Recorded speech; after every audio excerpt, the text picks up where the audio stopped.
Listen closely because the story I'm about to tell you breaks every rule of the streets and rewrites every law of loyalty. People walk past the homeless every single day. They look right through them, invisible stains on the concrete, ghosts haunting the edges of a world that pretends they don't exist. But what happens when an invisible boy stands up to protect a girl whose father runs the most dangerous motorcycle club in California? You get blood on the asphalt. You get broken bones and shattered pride. And you get a debt so profound that it changes everything. This isn't a fairy tale about a knight in shining armor. This is the raw, unfiltered, true story of a 16-year-old boy who took a savage beating to save a Hell's Angel's daughter. How that club repaid him will leave you absolutely speechless. Bakersfield, California sits in the southern San Joaquin Valley like a forgotten promise. The heat here doesn't just make you sweat, it presses down on your shoulders. Heavy, oppressive, mixing with the smell of diesel exhaust dust from the agricultural fields and the particular metallic tang of a city that's seen better days. For 16-year-old Silas Kane, that heat was just another blanket in a life already suffocating with invisibility. Silas was a ghost long before anyone called him that, a runaway from a broken foster care system that had chewed him up and spit him out 2 years prior. He spent his days navigating the narrow alleys behind the Oildale strip malls, his nights curled up in the rusted shell of a 1990 Ford Bronco at the edge of the Southern Pacific rail yards. The Bronco had been his home for 8 months. Before that, steam grates. Before that, abandoned buildings. Before that, nightmares he tried desperately not to remember.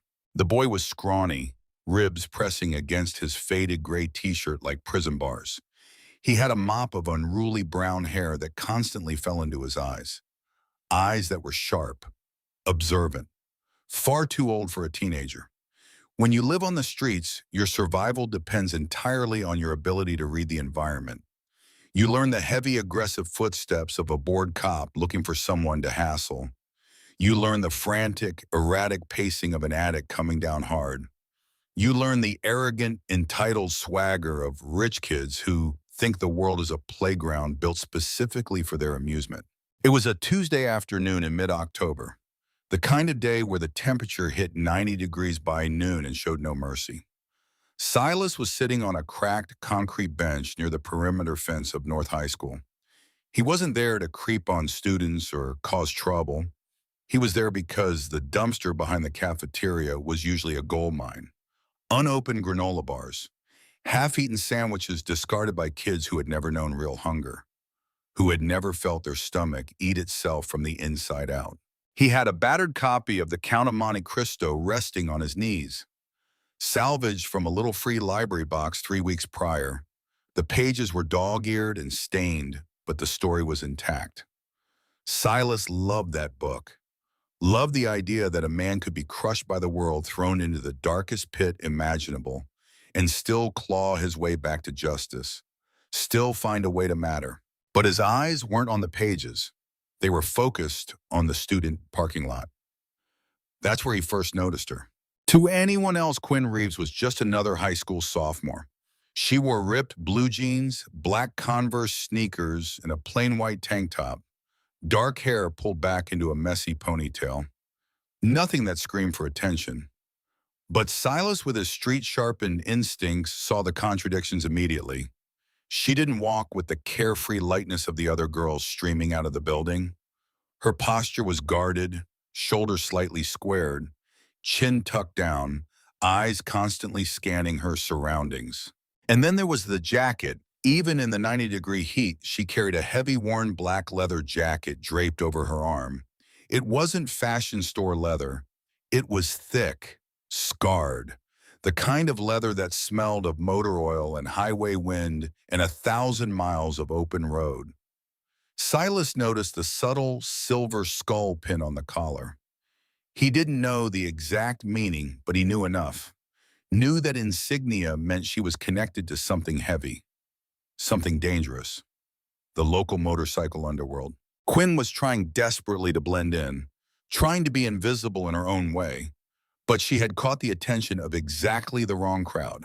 Trent Ashford drove a brand new lifted white Chevy Silverado that his father, a prominent real estate developer, had bought him for his 16th birthday. The truck was immaculate, chrome gleaming, custom rims, the kind of vehicle that announced wealth and privilege from 3 blocks away. Trent was tall, athletic, and possessed a cruel, calculating smile.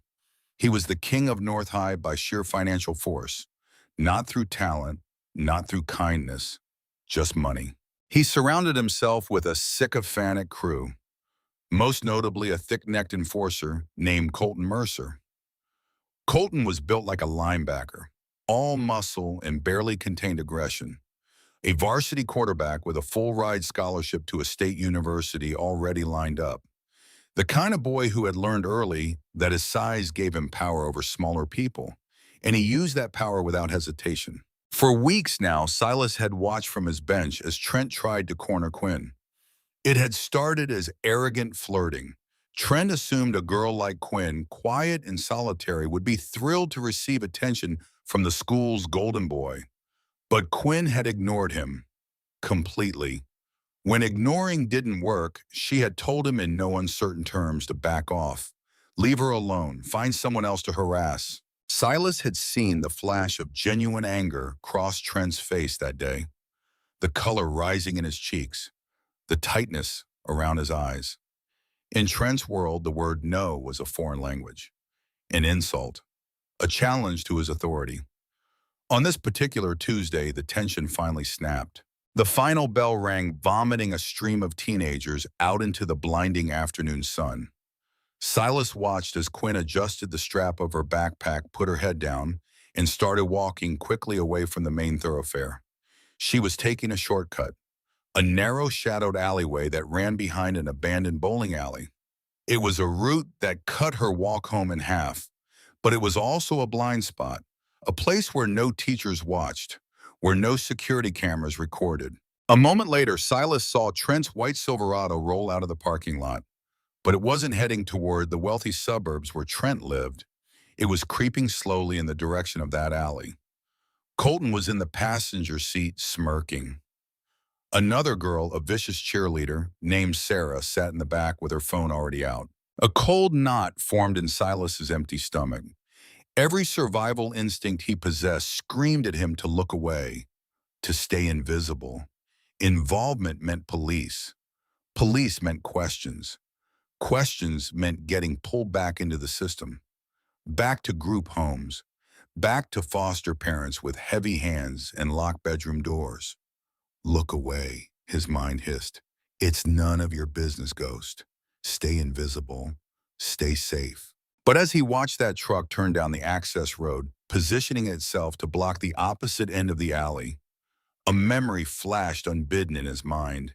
He remembered his younger sister, Emma, remembered her crying in a dark hallway while their foster father advanced on them with his belt unbuckled. Remembered being 12 years old and too small to stop it, too weak to protect her. Emma had died 2 years ago. Pneumonia, they said. But Silas knew the truth. She had died because the system had broken her, because no one had been strong enough to stand between her and the monsters. Silas closed his book, slipped it carefully into his threadbare backpack, stood up, and started walking toward that alley. He didn't have a plan, didn't have a weapon. All he had was a sickening realization that if he didn't walk down that alley right now, whatever happened to that girl would be carved into his conscience forever. He had failed Emma. He wouldn't fail again. The alley behind the old bowling alley smelled of rotting cardboard and stale urine. By the time Silas slipped quietly around the corner, keeping his back pressed against the warm, rough brick wall, the confrontation was already escalating. Trent had parked the Silverado diagonally, completely blocking Quinn's path. He was leaning against the grill, arms crossed, wearing that cruel, entitled smile. Colton stood a few feet away, cracking his knuckles. A cliché intimidation tactic, but effective given his size. Sarah was leaning out the back window, phone held up, recording everything. "I don't get it, Quinn," Trent was saying, his voice echoing slightly in the narrow space. "I invite you to the lake house this weekend. I offer to introduce you to people who actually matter in this dust bowl of a town. and you treat me like trash. Do you know who my father is? Quinn's voice was surprisingly steady, though Silas could see her hands trembling where they gripped her backpack straps. I don't care who your father is, Trent. Move the truck. Let me pass. Or what Colton sneered, stepping closer. You going to call your trailer park family? You think because you wear dirty leather, you're tough? Quinn took a step back. Her eyes darted around looking for an escape route. There wasn't one. You have no idea what you're messing with, she warned softly. It wasn't an empty threat. There was chilling certainty in her voice. But Trent and Colton were blinded by their own arrogance, by their assumption that money and size made them untouchable. Grab her bag, Trent commanded lazily. Let's see what she's so defensive about. Colton lunged forward. Quinn tried to dodge, but Colton was fast. He grabbed the strap of her backpack, yanking her forward violently. She stumbled, falling hard onto the unforgiving asphalt. Her knees and palms scraped raw on the rough surface. Her leather jacket spilled from her arms. Colton kicked it away into a dirty puddle like it was garbage. Trent laughed. Not so tough now, are we? That's when Silas stepped out of the shadows. Hey. His voice cracked slightly on the word. He cleared his throat, finding volume. Hey. 3 pairs of eyes turned to stare at the scrawny, disheveled teenager emerging from the deeper shadows of the alley. Silas's clothes were ragged, his shoes held together by duct tape, but his fists were clenched at his sides, and his eyes, those old observant eyes, were locked on Trent with absolute focus. Leave her alone, Silas said. His voice was surprisingly steady now. Clear. He stepped directly between Quinn and the 2 much larger boys. Trent stared at him for a long moment, then burst into harsh, mocking laughter. Are you kidding me? Is this a joke? Who the hell is this homeless rat? Just let her walk away, Silas said quietly, keeping his gaze locked on Trent. You don't want to do this. Colton stepped up, towering over Silas by a good 6 inches and outweighing him by at least 80 pounds. Listen to me, garbage. The contempt dripped from every word. Walk away right now or I'm going to break your jaw. From behind, Quinn's voice came out frantic. Don't. They'll kill you. Just go. Please. Silas ignored her. He looked up at Colton's face, saw the cruelty there, the absolute certainty that he could hurt this smaller boy without consequence. I'm not leaving, Silas said simply. Colton threw the first punch. It was a heavy looping right hook. Telegraphed and arrogant, Silas saw it coming and managed to duck. The fist whistled past his ear close enough that he felt the displacement of air. On pure instinct, Silas retaliated, threw a desperate wild punch that connected squarely with Colton's nose. There was a satisfying crunch, cartilage giving way. Colton stumbled backward, blood instantly spurting over his lips and down his chin. For a split second, there was dead silence in that alley. Everyone frozen in shock. Colton touched his nose, looked at the blood on his fingers.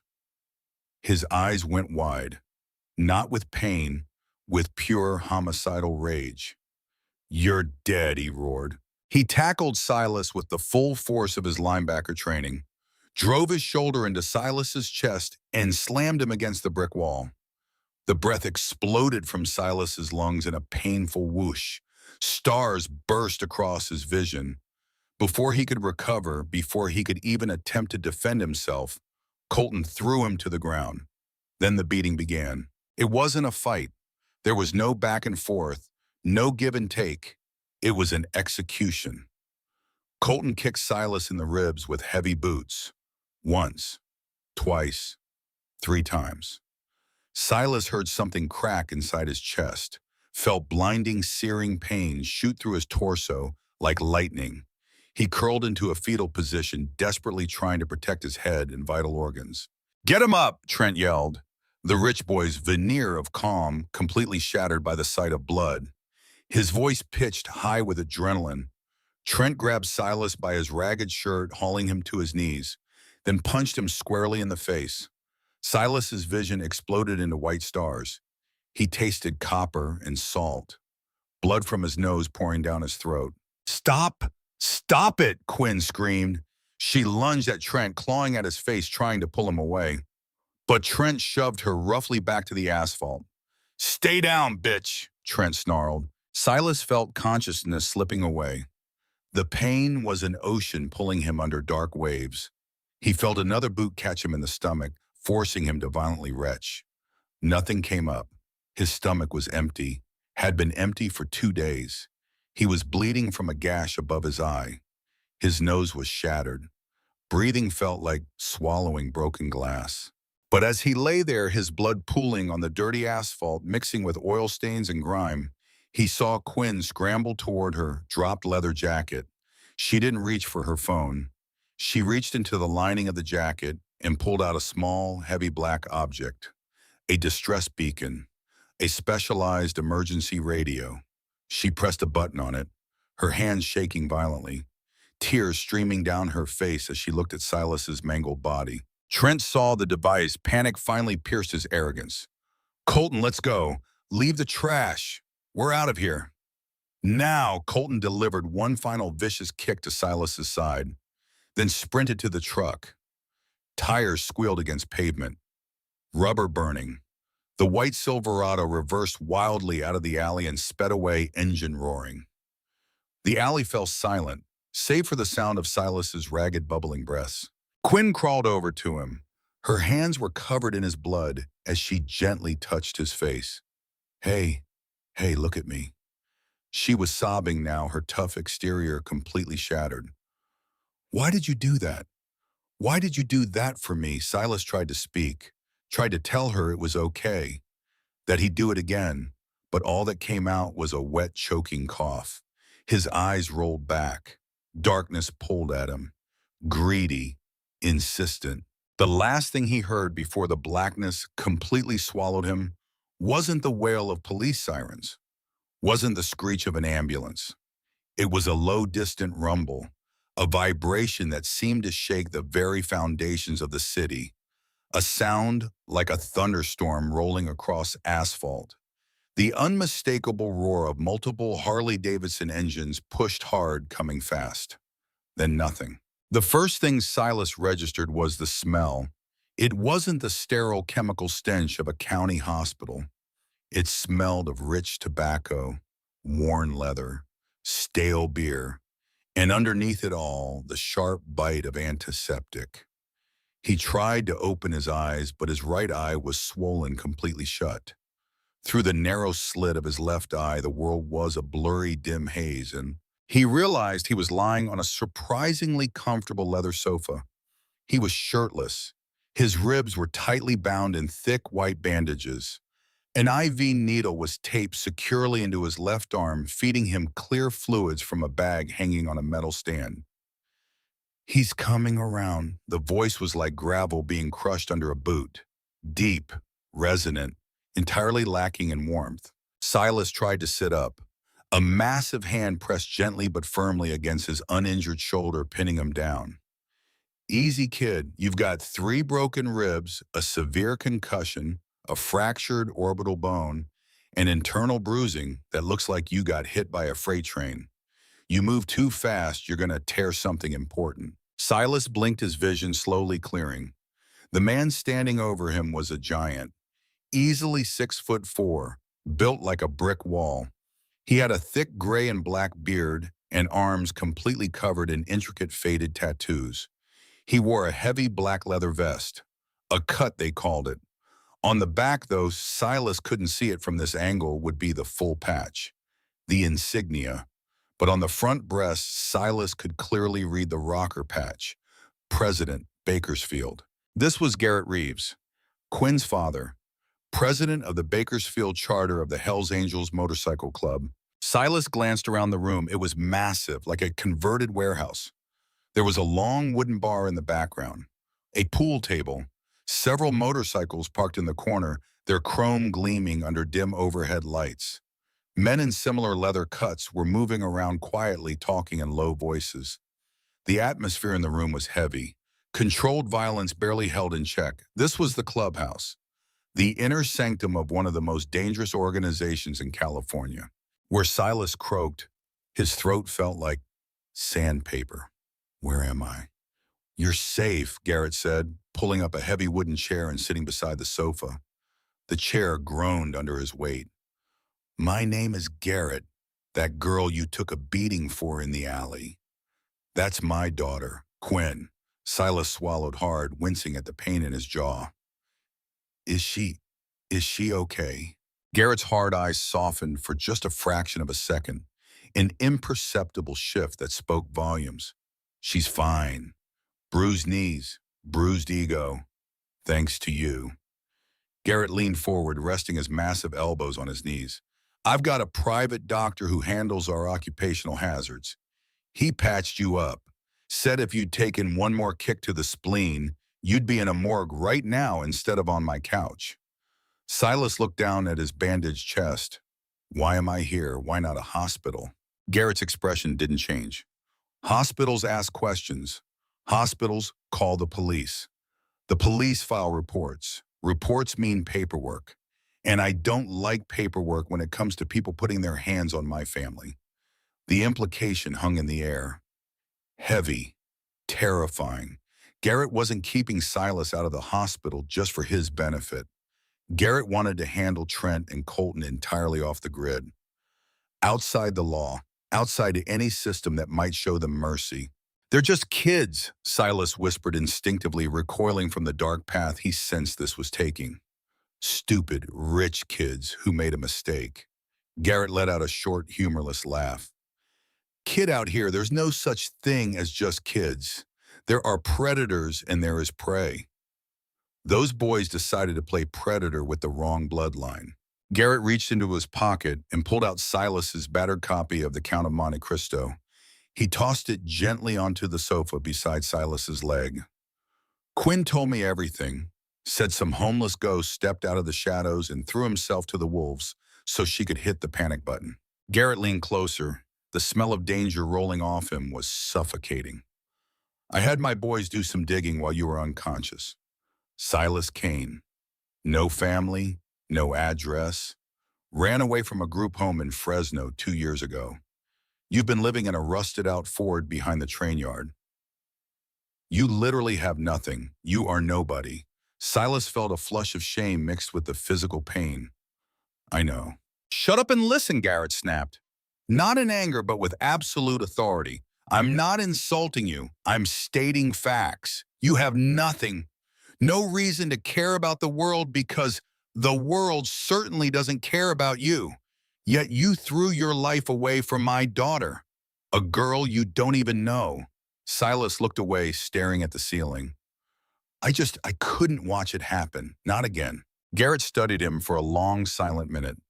The silence in the clubhouse seemed to deepen, as if the other men in the room were collectively holding their breath, waiting for their president's verdict. In my world, Garrett finally said, his voice dropping to a low, dangerous rumble, a debt of blood is the only currency that matters. You bled for my blood. That means I owe you. You don't owe me anything, Silas protested weakly. Just let me heal up and I'll go back to the yards. Garrett stood up, towering over Silas. The look in his eyes was absolute, unyielding. The yards are gone, kid. I had my boys tow that piece of junk Ford to the scrap heap 3 hours ago. Panic flared in Silas's chest. What? Why, that was my home. It was a metal coffin, Garrett corrected coldly. You don't sleep in the dirt anymore. You saved a Hell's Angel's daughter. You think I'm going to let the guy who saved my little girl sleep in the mud like a dog? The club would lose every ounce of respect we have. Garrett reached out and tapped the leather of his cut right over his heart.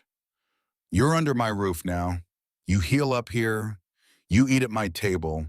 And when you're back on your feet, we're going to have a long talk about your future.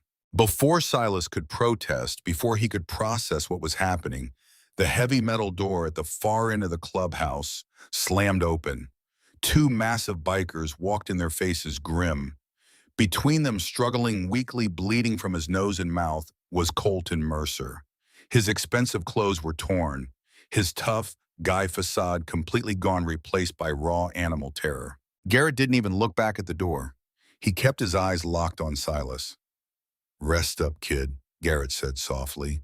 a terrifying, predatory smile spreading across his bearded face. "The doctor will be back to check on you in a few hours. I have some business to attend to. We're going to teach the rich boys of Bakersfield a lesson about consequences." Garrett turned and walked toward a back room, his heavy boots echoing on the concrete floor. The two bikers dragged Colton after him. The boy was crying now, begging, "Please, I didn't know who she was. I swear to God I didn't know." The soundproof door closed behind them with a heavy thud, but it couldn't entirely mask the sounds that followed. The raw, unadulterated screams of someone learning what real fear felt like. Silas lay on that leather sofa staring at the ceiling, his heart pounding against his broken ribs. He had stepped into that alley to save a girl from a fire, but now he realized with cold, shivering dread that he had just been pulled straight into a different kind of hell, one where debts were paid in blood, where justice had nothing to do with courts or laws, where survival meant accepting protection from men who answered to no authority but their own. Quinn appeared at his side. She pulled up the chair her father had vacated and sat down gently. Her eyes were red from crying, but her expression was resolute. "You didn't have to do it," she said quietly. "I had the beacon. The club would have been there in 3 minutes." 3 minutes is a long time when you're on the ground," Silas rasped. Quinn reached out and rested her hand over his. The gesture was simple, but in that touch, something profound passed between them. An understanding. Two people who lived on opposite ends of the spectrum, finding common ground in the chaos. "Thank you," she whispered.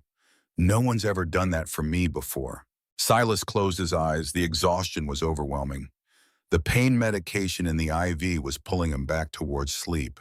But before the darkness took him again, he heard Quinn's voice.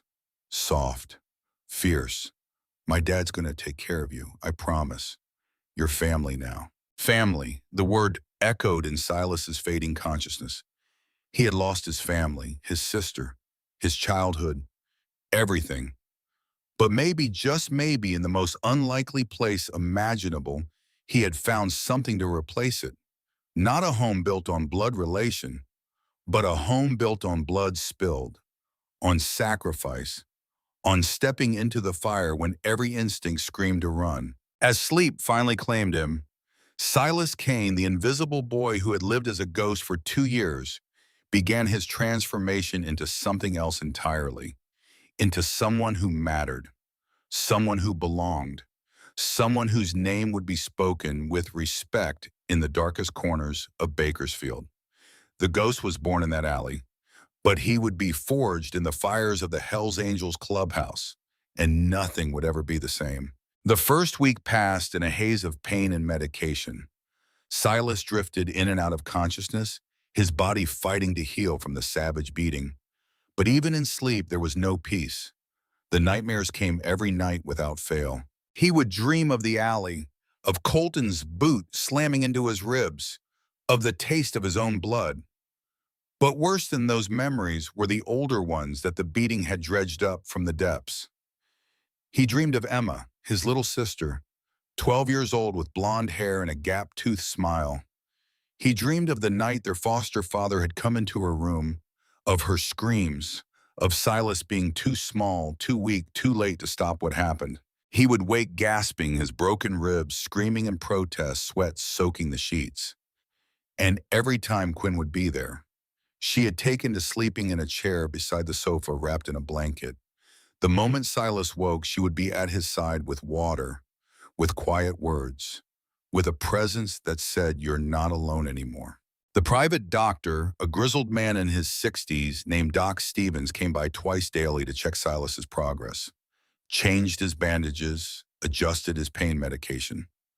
Doc never asked questions, never made small talk, just did his job with the practiced efficiency of someone who had patched up broken bodies for decades without involving authorities. By the end of the second week, Silas could sit up without wanting to scream.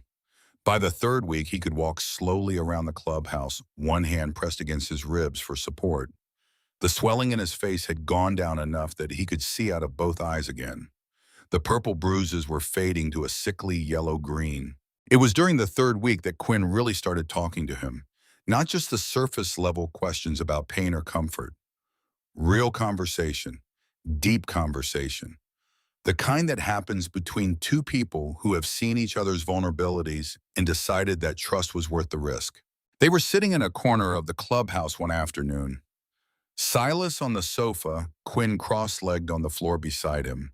The other club members moved around them like water around stones, giving them space but always aware, always protective. "Why did you do it?" Quinn asked suddenly, her voice quiet but intense. "Everyone at that school just walks past me. They pretend I don't exist because they're terrified of my dad.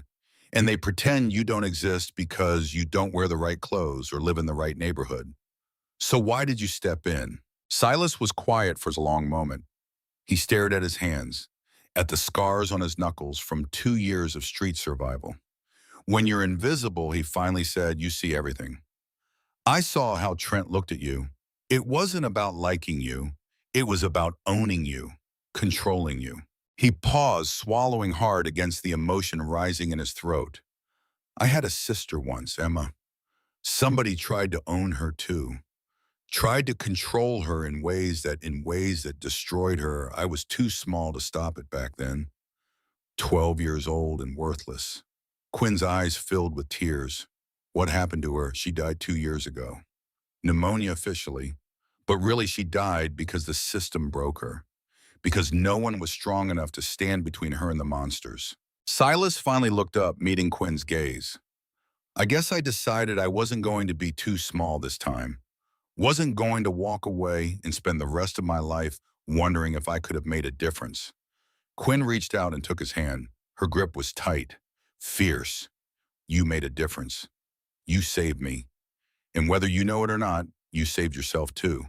From across the room, Garrett watched the exchange, his expression unreadable. But there was something in his eyes, a recognition perhaps, of two wounded souls finding each other in the wreckage. By the fourth week, Silas was mobile enough that Garrett decided it was time for him to start earning his keep. The conversation happened one morning over breakfast. The clubhouse kitchen was surprisingly well stocked. Eggs and bacon and coffee prepared by one of the old ladies, the wives and girlfriends of Patch It members who kept the domestic side of the club running.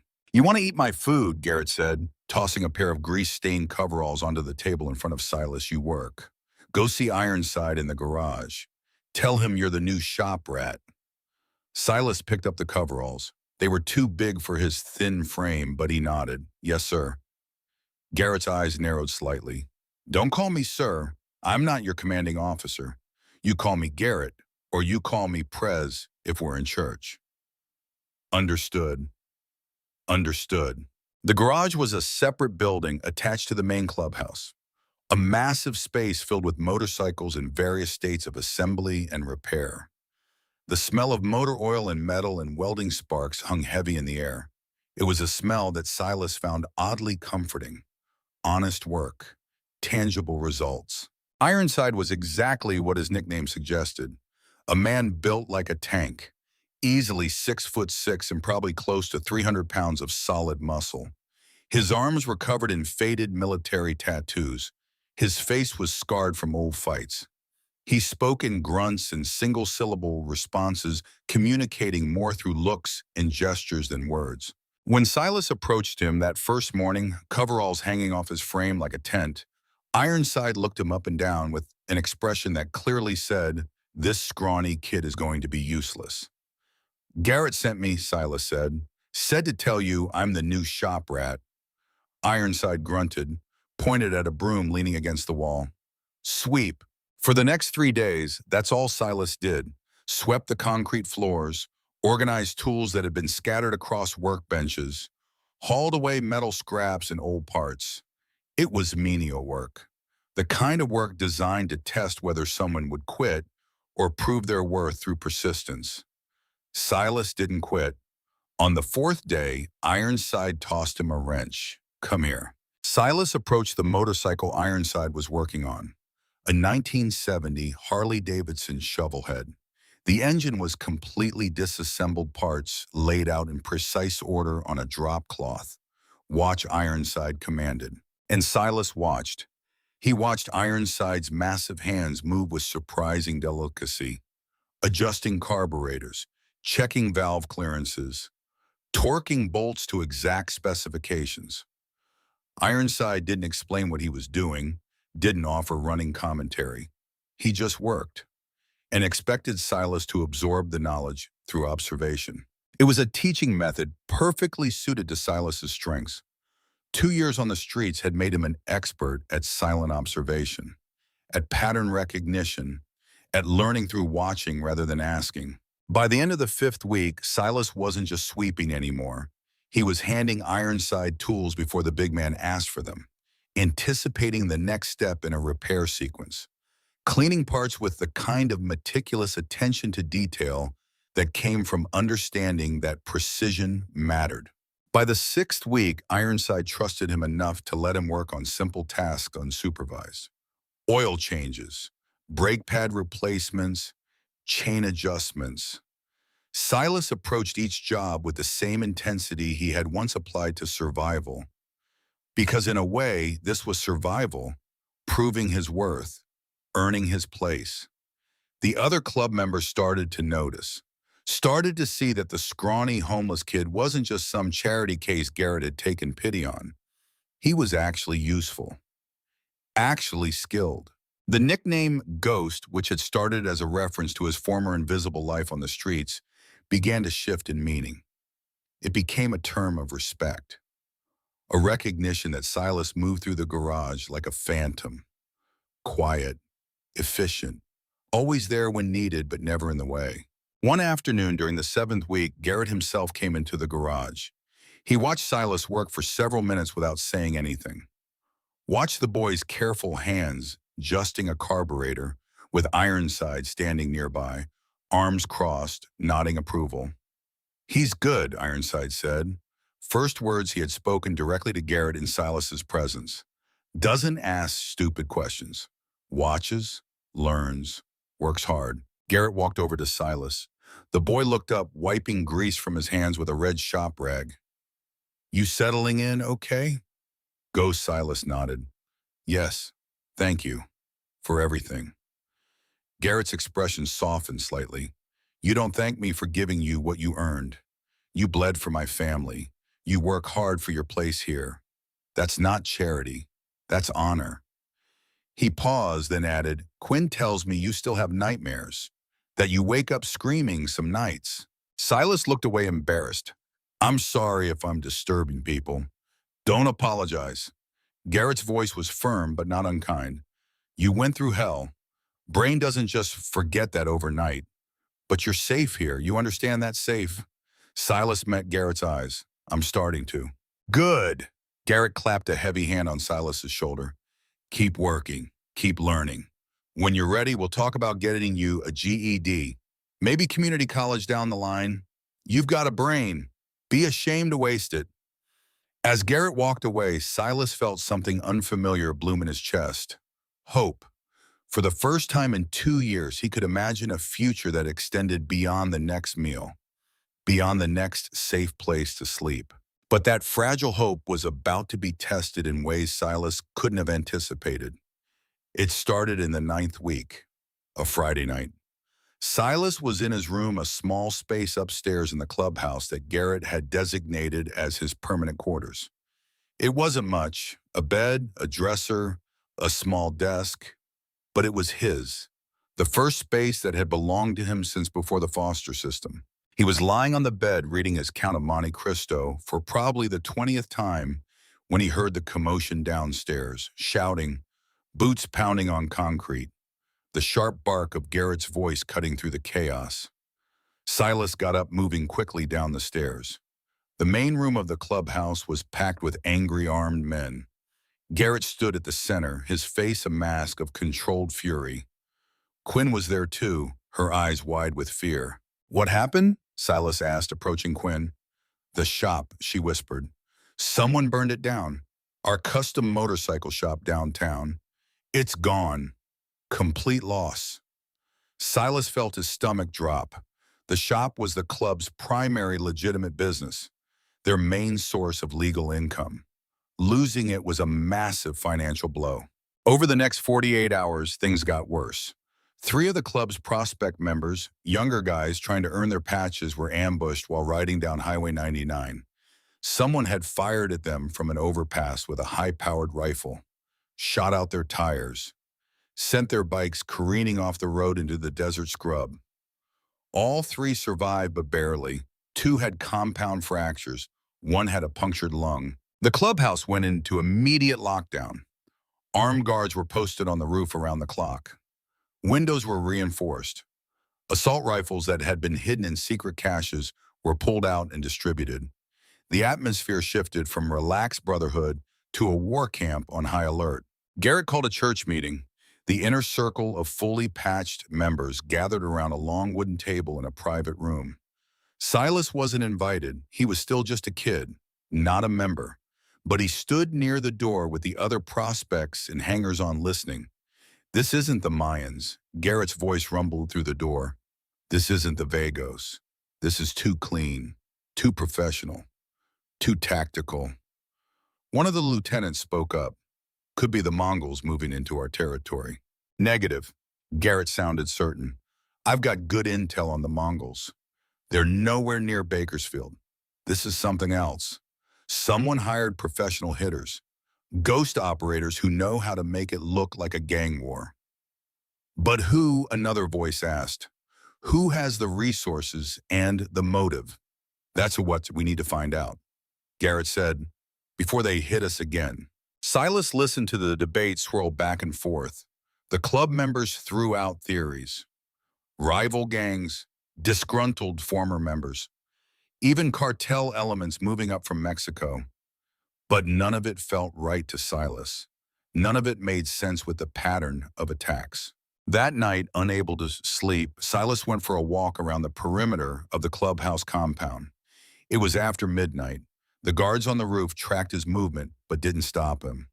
They knew who he was now. Ghost, the kid who had bled for the president's daughter.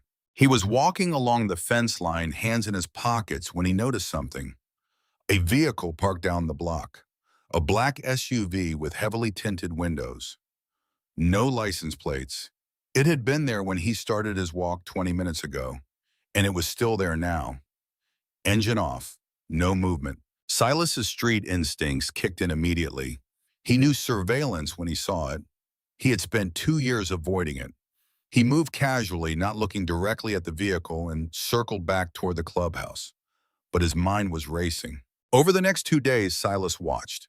The black SUV appeared at different times, different positions, always within sight of the clubhouse, always with tinted windows that prevented him from seeing who was inside.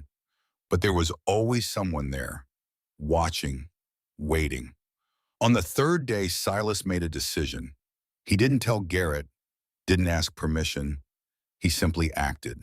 He waited until 3 in the morning. The SUV was parked 2 blocks down on a side street with minimal lighting. Silas slipped out of the clubhouse through a back exit the guards couldn't see. He moved through the shadows the way he had learned to move during his homeless years.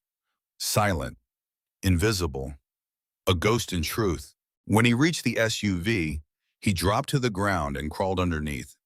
His heart was pounding so hard, he was certain the driver would hear it.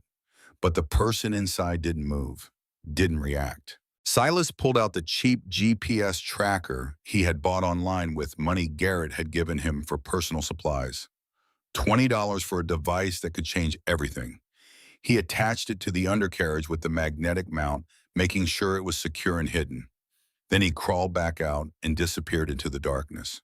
For the next week, Silas tracked that SUV on his phone, watched its movements, its patterns, and what he discovered made his blood run cold. The vehicle went to a luxury hotel downtown. The Grand Regent, one of the most expensive hotels in Bakersfield. And it didn't just park in the lot. It went to a private underground garage, the kind reserved for penthouse guests. Silas did some research, called the hotel from a burner phone, pretending to be interested in booking the penthouse. The receptionist cheerfully informed him that the penthouse was currently occupied by a long-term guest, unavailable for the next 2 months. Who owns this hotel? Silas had asked casually. The Grand Region is owned by Ashford Development Corporation, the receptionist had replied proudly. Ashford, Nathaniel Ashford, Trent's father, the billionaire real estate developer whose son had helped beat Silas half to death in that alley. The same man Garrett had extorted after the attack, forced to sign over business interests and pay protection money. The same man who had every reason in the world to want revenge. Silas sat in his room staring at the tracker data on his phone screen. The pieces clicked together in his mind like the gears of one of Ironside's motorcycles. Nathaniel Ashford was too wealthy, too connected, too proud to accept what had happened. He couldn't go to the police. Garrett had too many people in the local precincts. Any report would get back to the club before the ink dried. So Nathaniel had done what rich men do when legal options fail. He had bought a different kind of justice, hired mercenaries, professional soldiers who didn't care about motorcycle clubs or street rules, who saw this as just another contract, another payday. And if Silas didn't act, those mercenaries were going to kill everyone in this clubhouse, everyone who had given him shelter, food, purpose, family. He waited until the next church meeting, until Garrett and the lieutenants were gathered around that table, still debating theories about who was attacking them. Then Silas walked to the door and knocked. The conversation inside stopped. There was a long pause. Then Garrett's voice. Come. Silas pushed open the door, walked into the room. Every patch member turned to stare at him. This was sacred space. Church was for full members only. A prospect interrupting could be grounds for serious punishment. But Silas wasn't afraid. He looked directly at Garrett. I know who's attacking us. I know where they are. And I know how to stop them. The room erupted in angry voices. Who does this kid think he is? Get him out of here. This is church business. Garrett held up one massive hand. Silence fell immediately. He leaned back in his chair, studying Silas with those hard, unreadable eyes. You've got 30 seconds, Ghost. Make them count. Silas pulled out his phone, set it on the table, pulled up the GPS tracking app, and turned it so everyone could see. It's Nathaniel Ashford, Trent's father. He hired professional contractors, military guys. They've been surveilling the clubhouse for a week. How do you know this? One of the lieutenants demanded. Because I tracked them. Silas's voice was steady, confident. I noticed a black SUV doing reconnaissance. No plates, tinted windows. I planted a GPS tracker on it while the driver was inside. Tracked it to the Grand Region Hotel, penthouse level. That hotel is owned by Ashford Development. Garrett stood up slowly, walked around the table until he was standing directly in front of Silas. You did this yourself. Didn't ask permission. Didn't wait for orders, yes. Silas met his gaze without flinching. Because by the time I asked for permission, they might have hit us again. People might have died. I couldn't let that happen. Garrett stared at him for a long moment. Then a slow, terrifying smile spread across his bearded face. He turned to look at his lieutenants. You hardened outlaws didn't spot the tail, but the 16-year-old kid who used to sleep in a junkyard Ford did. He looked back at Silas. Why didn't you bring this to me immediately when you confirmed the location? Because I wanted to be absolutely certain before I brought it to you, Silas said. I needed to verify the hotel ownership, track the pattern, make sure I wasn't wrong. If I came to you with half information, you might have acted on it and walked into a trap. Garrett's smile widened. He's thinking tactically. He turned to Ironside, who was sitting quietly in the corner. What do you think? The massive man grunted. Kids got balls and brains, more than some of our patched members. Garrett turned back to Silas. You said you know how to stop them. Elaborate, Silas took a breath. The Grand Region has armed security in the lobby, cameras everywhere. The penthouse elevator requires a key card. If you go in through the front, you'll have cops there in 3 minutes, and Ashford will have time to barricade himself. But there's another way. He paused, remembering. I used to sleep on the steam grates behind that hotel. 3 months back when I was first on the streets, the kitchen staff props open a service door with a cinder block so they can sneak out for smoke breaks. That door leads to Freyite elevators. Those elevators don't need key cards. They go straight to the roof access, right above the penthouse. The room was dead silent now, every man staring at Silas with a mixture of respect and disbelief. You're telling me, Garrett said slowly, that you know a way into one of the most secure buildings in Bakersfield because you used to be homeless? Yes, and you're offering to lead us in. Yes, Silas's voice didn't waver. You gave me a family when I had nothing. You gave me purpose. Now I protect that family. That's what family does. Garrett walked back to his chair, sat down heavily, looked around at his lieutenants. Thoughts. Use him, one said immediately. The kid's intel is solid, and if he's willing to guide us in, we'd be fools not to take the advantage. He's not even a prospect, another protested. This is club business. He bled for the president's daughter, a third countered. That makes it his business. Garrett held up his hand again. Silence. He looked at Silas. You lead us to the elevator, Ghost. Once we're in the shaft, you vanish. You go back to the street, stay invisible until you hear from me. I'm not putting you in a firefight. Understood? Silas wanted to argue, wanted to insist on seeing it through, but he recognized the tone in Garrett's voice. This wasn't negotiable. Understood. Good. Garrett stood up. Meeting adjourned. We move tonight. 2 a.m. Ghost, you're with Ironside. He'll make sure you're equipped and ready. As the room cleared out, Garrett put a hand on Silas's shoulder. Stopped him before he could leave. That took guts, kid. Coming in here, interrupting church. Could have gone very badly for you. I know, but it didn't. You know why? Because the intel was good. No. Garrett's grip tightened slightly. Because you've proven yourself, not through words or bravado, through action, through loyalty. You're not just some kid we're sheltering anymore, Ghost. You're becoming one of us. And that means when you speak, we listen. He paused, his expression growing serious. But it also means you're in deeper now. You understand that once we move on, Ashford, once we take down his mercenaries, there's no going back. You'll be tied to this club, to this life, forever. Silas thought about the Ford Bronco, about the train yards, about 2 years of being invisible, of being nothing. I don't want to go back. Then welcome to the war, Ghost. Garrett released his shoulder. Let's go show these rich boys that money can't buy what we have. Can't buy loyalty, can't buy family, and sure as hell can't buy their way out of hell. 2 a.m. came fast. 3 unmarked black panel vans sat idling in the clubhouse garage engines, rumbling low like sleeping predators. Silas stood near the lead van, dressed in dark clothes Ironside had given him. Black jeans, black hoodie, dark sneakers that made no sound on concrete.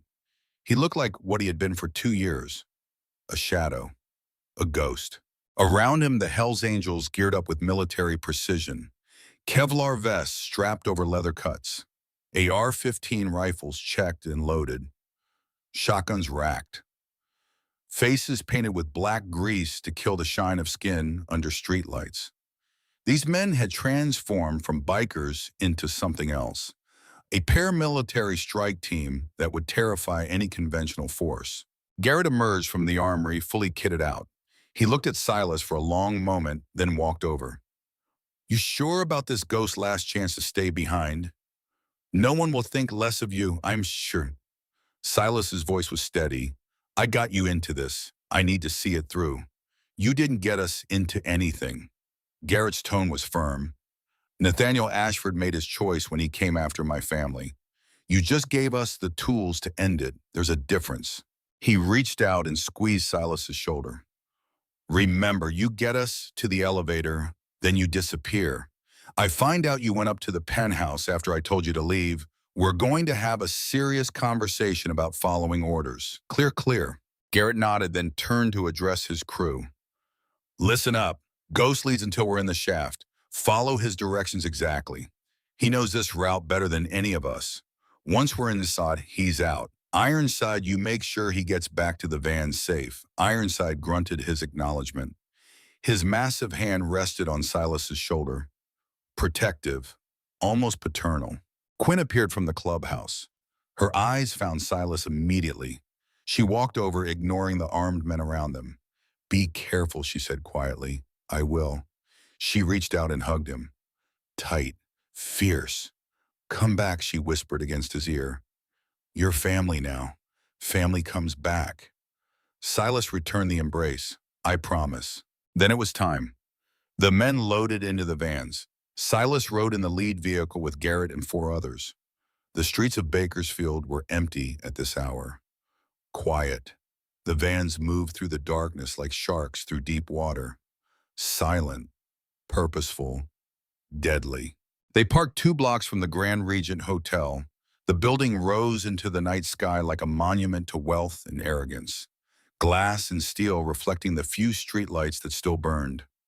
Silas led the team through the shadows, moving with the confident silence of someone who had survived 2 years invisible in this city. He brought them to the alley behind the hotel. The smell hit him immediately. Rotting garbage, stale bleach. Memories of cold nights and hunger flooded back. But he pushed them down, focused on the mission. There, he pointed to a heavy steel service door. Behind those dumpsters should still be propped open. Should one of the bikers whispered. "It was propped open every night for 3 months when I lived here," Silas replied. "Kitchen staff hasn't changed. I checked last week. They still smoke out here on breaks." They moved to the door. Just as Silas had said, a chipped concrete cinder block wedged it open by 2 inches. Silas slipped through the gap first. The others followed, their larger frames barely fitting. Inside was a narrow corridor illuminated by flickering fluorescent lights. The smell of industrial kitchen, stainless steel and sanitizer. Silas led them through the maze, past prep stations, past walk-in freezers. His memory was perfect. Every turn, every hallway. Finally, they reached the freight elevator. Silas pressed the call button. The wait felt eternal. The only sound was the heavy breathing of armed men and the distant hum of kitchen equipment. Then with a dull ding, the door slid open. Garrett looked at Silas. "Good work, Ghost. Now you leave." But Silas didn't move. Something in his chest tightened. A realization. These men were walking into danger because of information he had provided. If something went wrong, if his intel was incomplete, they could die, and he would have sent them. "I'm coming with you," Silas said. "No," Garrett's voice was flat, final. "You need me." Silas spoke quickly before Garrett could shut him down. "I know the layout of that penthouse. I studied the hotel blueprints online. I know where the panic room is, where the security controls are. I can help." Garrett stared at him. The other men shifted uncomfortably. This was a direct challenge to the president's authority. "Kid, you're pushing it, I know. But I'm right. You need me up there." For a long moment, nobody moved. Then Garrett's expression shifted, not to anger, to something else. Recognition, maybe. Of himself at a younger age. Of the kind of courage that couldn't be taught or faked. "You stay behind me. You don't invite unless I tell you to. And when this is over, we're going to have a very long conversation about what it means to follow orders." "Yes, sir. I mean, yes, Prez." Garrett almost smiled. "Get in the elevator, Ghost." They rode up in silence. The freight elevator was large enough to hold them all, but barely. Silas stood at the back, surrounded by men twice his size, carrying enough firepower to start a small war. His heart hammered against his ribs, not from fear, from anticipation. The elevator stopped at the roof level. The doors opened onto darkness and cold night air. They emerged onto a concrete expanse dotted with HVAC units and satellite equipment. Garrett signaled for formation. The team spread out, moving to the edges. Below them, visible through a large reinforced skylight, was the penthouse. Silas could see movement inside. Men in tactical gear. Nathaniel Ashford pacing near the windows, a crystal glass in his hand. And sitting calmly on a white leather sofa, cleaning a weapon, was a man who could only be the mercenary commander. Cold, professional, dangerous. Garrett turned to two of his men. Razor, brick, breaching charges on my mark. The two bikers moved to the skylights and terrace doors, placed small explosive charges with practiced efficiency. Everyone else took cover behind the HVAC units. Garrett looked at Silas. When this goes loud, you stay down. Understand? Silas nodded. Breach, Garrett commanded. The night exploded. Two simultaneous detonations shattered the reinforced glass into a million cascading diamonds. The concussive wave rolled across the roof. Before the smoke could clear, the Hells Angels poured through the openings like a flood of violence. Silas watched from his position. Saw Nathaniel Ashford knocked off his feet by the shockwave. Saw the mercenary commander roll off the sofa with impressive speed, raising a suppressed pistol. Two shots. One sparked off Razor's Kevlar vest, knocking the big man back a step. The other went wide. But the mercenary was outnumbered 5-1. Ironside moved with surprising speed for his size, swinging his shotgun like a club. The stock connected with the mercenary's wrist. Bones shattered. The pistol clattered to the marble floor. Before the man could draw his combat knife, two more angels tackled him. The beating was swift and brutal. Three other mercenaries had been positioned around the penthouse. They went down almost as fast. These were professionals, yes, but they had been hired for surveillance and intimidation, not for fighting a motorcycle club that had home field advantage and nothing to lose. Within 40 seconds, the penthouse was secure. 5 mercenaries unconscious or subdued. Nathaniel Ashford crawling backward across imported Italian marble, his expensive suit covered in ash and broken glass. And Garrett Reeves walking through the smoke boots, crunching, looking like the wrath of God made flesh. Silas followed at a distance, staying behind Garrett as ordered. But his eyes were scanning the room, taking in details. The office door slightly ajar, the safe visible behind a painting, the leather-bound ledger sitting on the desk. "Hello," Nathaniel Garrett rumbled. His voice filled the space. He didn't raise his weapon, didn't need to. His presence was weapon enough. Nathaniel was hyperventilating, hands raised, tears streaming down his face. "Harper, please, I can double whatever you want. 5 million, 10 million. Just name your price." Garrett pulled a hunting knife from his belt. The serrated edge caught the light. "You wealthy types never learn. You think money is the ultimate power, that you can buy the Reaper when he comes knocking." A door opened. A bedroom. Trent Ashford stepped out, trembling, clutching a baseball bat he was too terrified to swing. He looked at his father, saw the man who had seemed omnipotent, reduced to a sobbing mess on the floor, begging for his life. The illusion shattered. The boy's face crumbled. Dad Trent whimpered.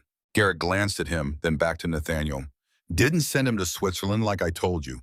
Hid him in your glass castle instead." He shook his head slowly.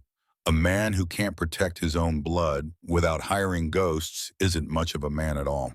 That's when Silas made his move. Not toward Nathaniel, toward the office. He slipped through the door while everyone's attention was on the confrontation. Found what he was looking for immediately. The ledger.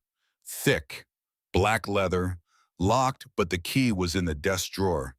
He grabbed it and returned to the main room. Garrett had his knife at Nathaniel's throat. Not cutting, just pressed there. A promise of what could happen, but Silas saw the tension in Garrett's shoulders, the hesitation. This wasn't what Garrett wanted. This was rage looking for an outlet. "Prez," Silas called out.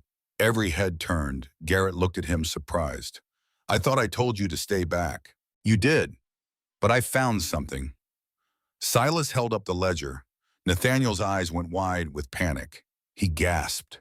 A strangled sound of a man watching his empire crumble.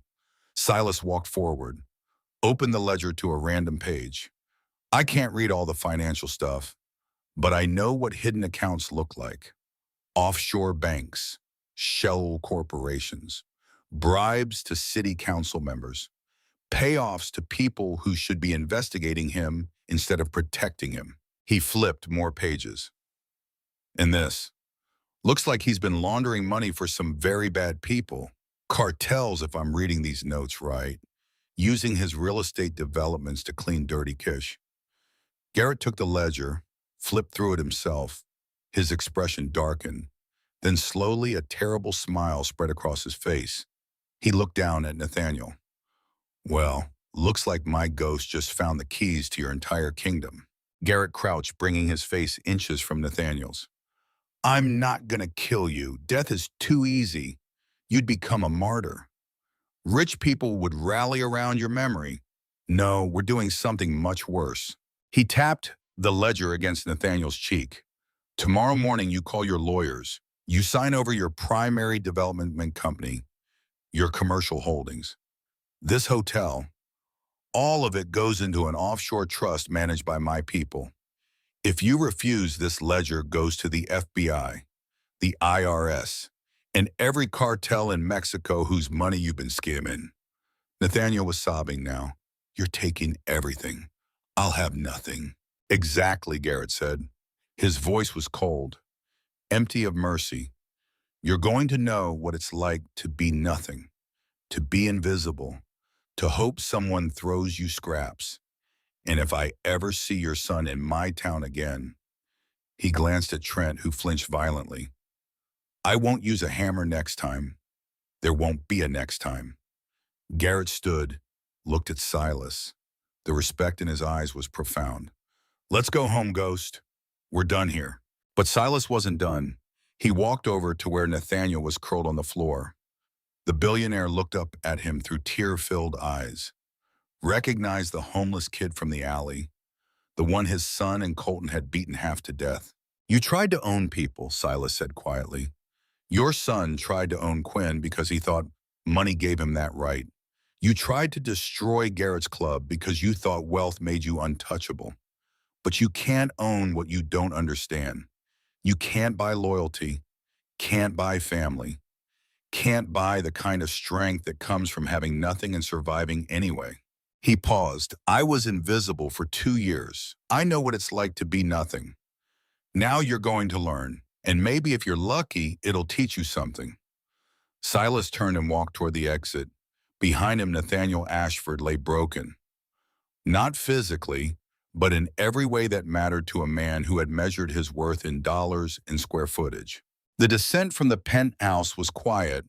The mercenaries were bound and gagged, loaded into the freight elevator. They wouldn't be going to police.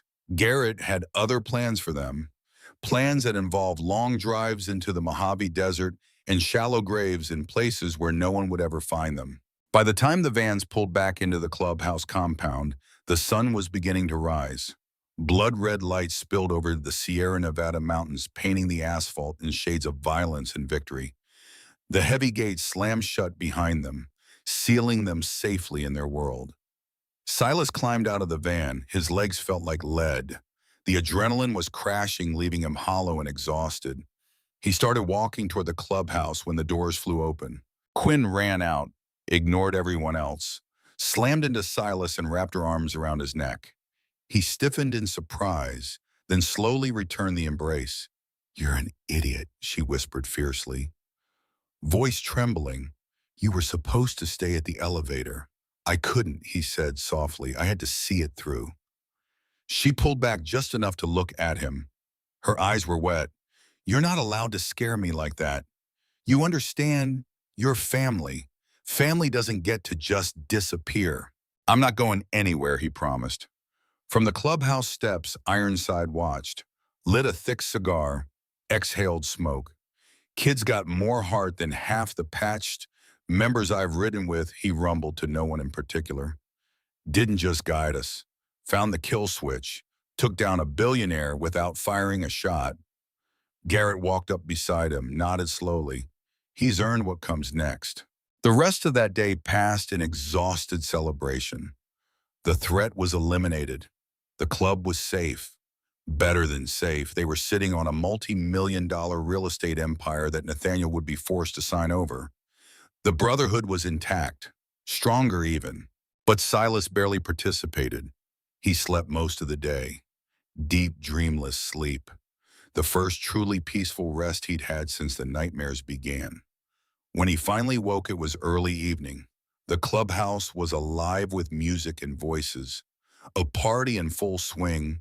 He showered, changed into clean clothes, walked downstairs. The main room was packed. Club members, old ladies, friends and allies, beer flowing, the smell of barbecue from the pit outside, laughter and loud conversations. Silas made his way to the bar, grabbed a soda, found a quiet corner to sit and watch. He still felt like an observer sometimes, a guest at someone else's celebration, but that feeling was fading, replaced slowly by something that felt like belonging. The music cut dead, sudden silence, heavy and expectant. Silas looked up, saw the men stepping back, the old ladies moving to the walls.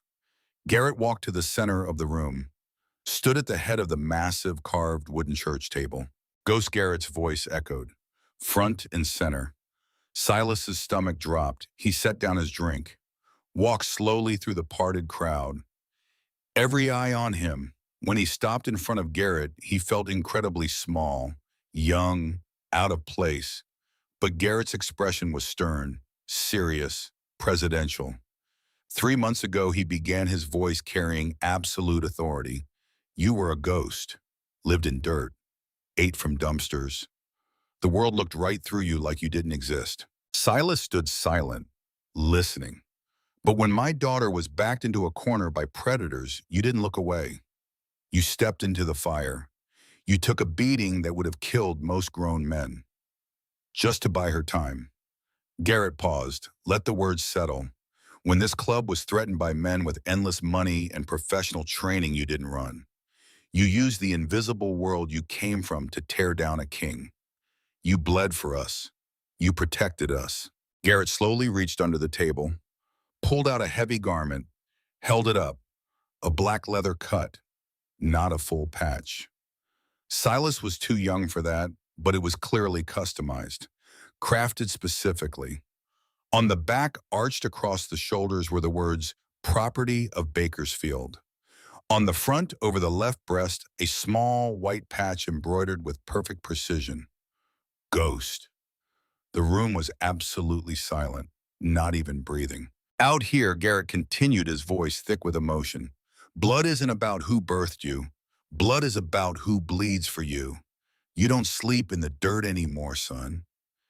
You sleep under my roof. You eat at my table, and you wear my colors.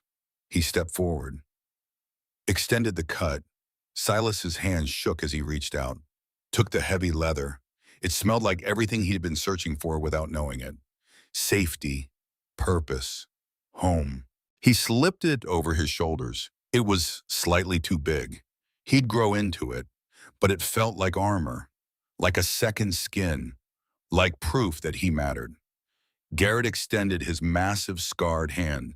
Welcome to the family, Ghost.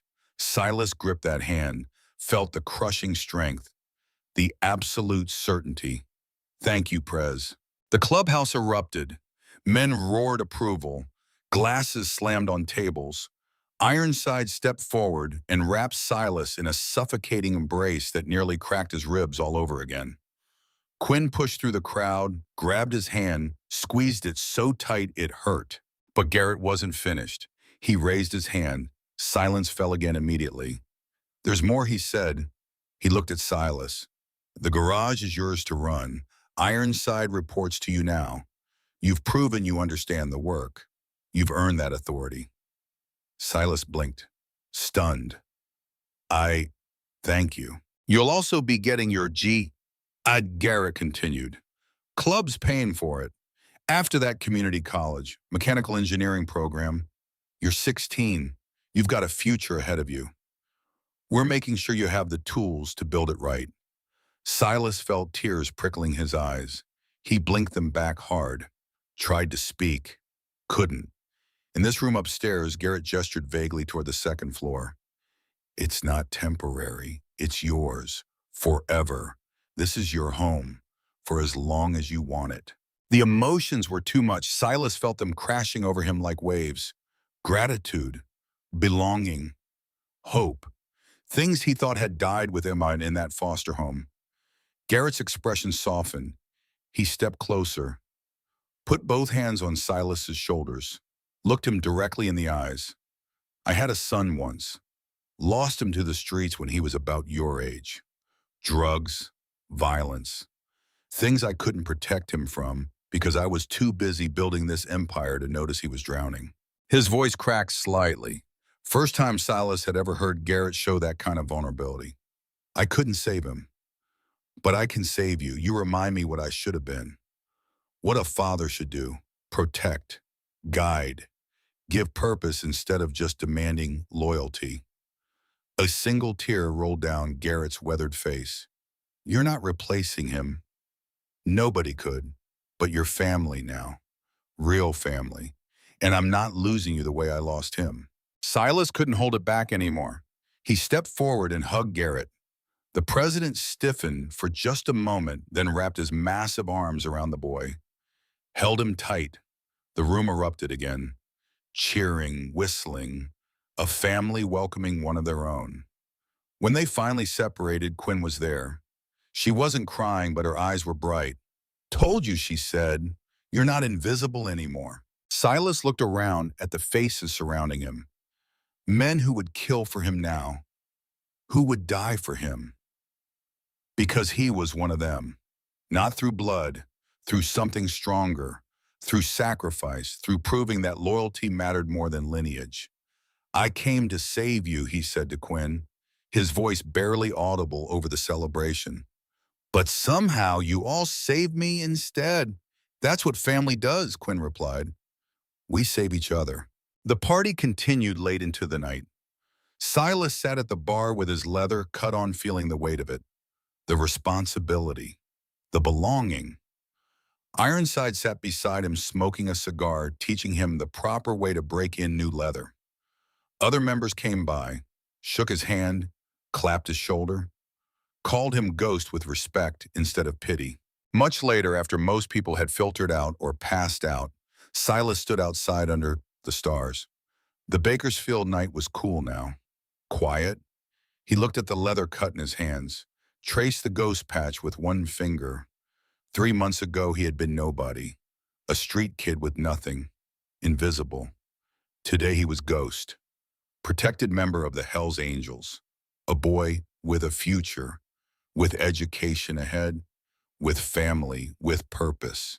He thought about the Count of Monte Cristo, about Edmond Dantes being thrown into the darkest pit and clawing his way back to matter, to have power, to achieve justice. Silas had lived that story, not through revenge, through something better, through finding people who saw value where the world saw trash. The door opened behind him. Garrett stepped out, stood beside him in comfortable silence for a moment.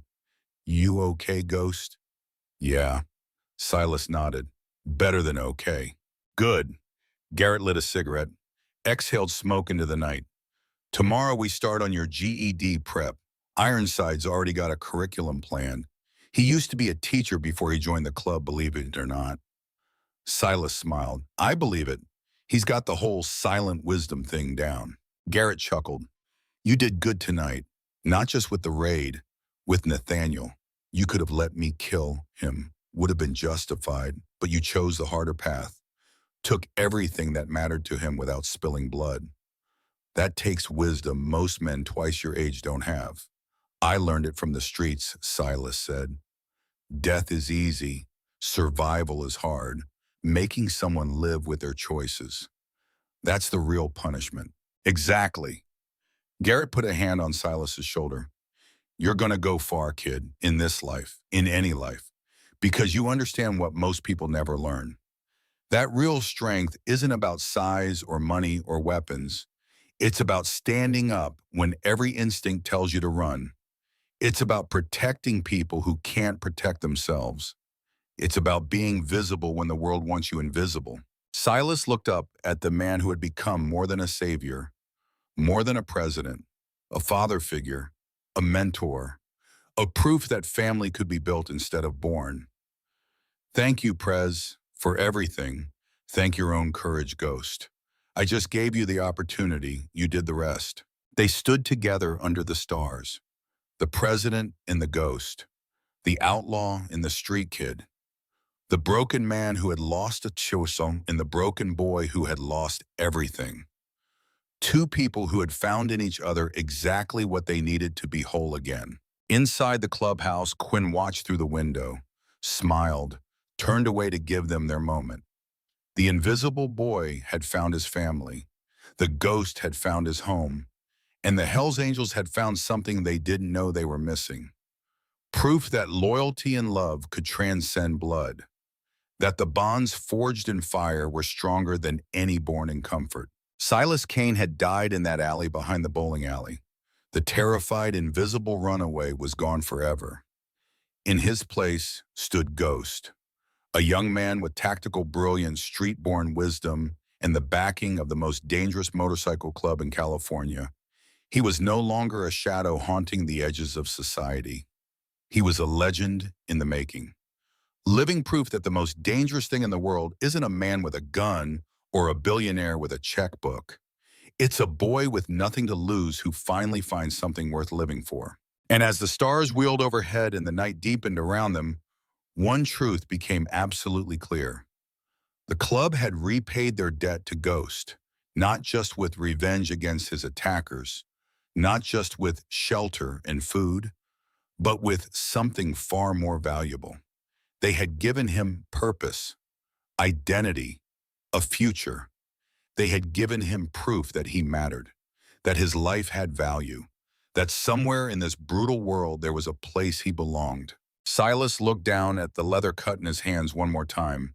Then he put it on, felt its weight settle across his shoulders like a mantle, like destiny. He had saved a Hell's Angel's daughter, and in return the angels had saved him right back. That was the true repayment, the one that would echo through the rest of his life. The knowledge that he wasn't invisible anymore, that he never would be again, because Ghost had finally come home.